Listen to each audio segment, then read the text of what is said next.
What's up guys? Ayan, nag-aayos-ayos lang ako dito sa bahay dahil wala nga akong pasok ngayon. 3 araw akong walang pasok kaya solo lang din ako ngayon. May good news na dumating. Yan, nag-chat yung mga katrabaho ko kasi pumasok na daw yung tawag dito, yung refund, na yung tax refund, pumasok na pala sa aming bank account. Kasi ang ginagawa ko, kaya hindi ako umalis ng bahay ngayon, nag-aabang ako ng maliit na papel. Kasi dati, kalimitan, may maliit na papel na dumadating sa amin, doon nakalagay yung parang notification siya na ganitong araw papasok yung pera, ganyan. Walang dumarating. Ang tagal-tagal na namin nag-antay. Parang naka 3 weeks na kaming mula na nag-apply kami ng income tax return, naka 3 weeks na. Sabi nga 2 to 3 weeks, dadating na yung pera. Wala pa rin dumadating. Yung pala, baka nang dadating na papel kasi nakapasok na sa namin bank account. Ngayong araw lang siya pumasok.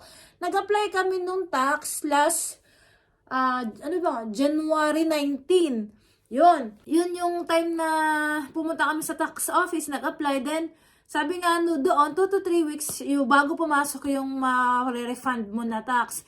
And hanggang ngayon walang papel. Yun pala naman, papasok na sa sa bank account. So, ayan guys, bale yung ma-refund ko kasi, yung tax refund ko ay nasa 5 lapad mahigit. So, lahat nung naka-indicate do sa Gensen na pinakita ko sa inyo kung saan ba nakikita yung amount.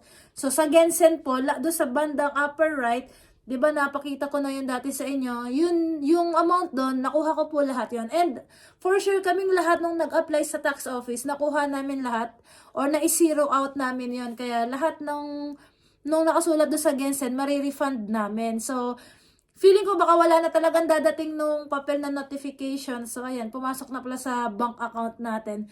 And ayun, meron na tayo ulit extra. So, kailangan natin ulit budgetin para hindi naman masayang yung refund. Ang kasunod naman na niyan, guys, after nitong tax refund sa June, ay yung community tax. Tayo naman yung magbabayad ng tax natin. So, sana, kasi may balita na babawasan nga nila yung mga gastos na mga bayarin sa tax. Basta, nanonood ako kay Sir Marl sa TikTok. Yan, siya yung nag-share. And sabi niya meron tax cut. Parang mababawasan yung mga bayarin sa mga tax natin. So, sana kasama tayo dun. And sana, pagdating ng community tax sa June, maliit lang yung babayaran natin. So, yun guys, i-check nyo na yung mga bank account nyo sa mga nag-apply dyan ng income tax nila. Tingnan nyo na yung bank account ninyo at baka pumasok na rin yung inyong refund. So, yun lamang guys. Bye!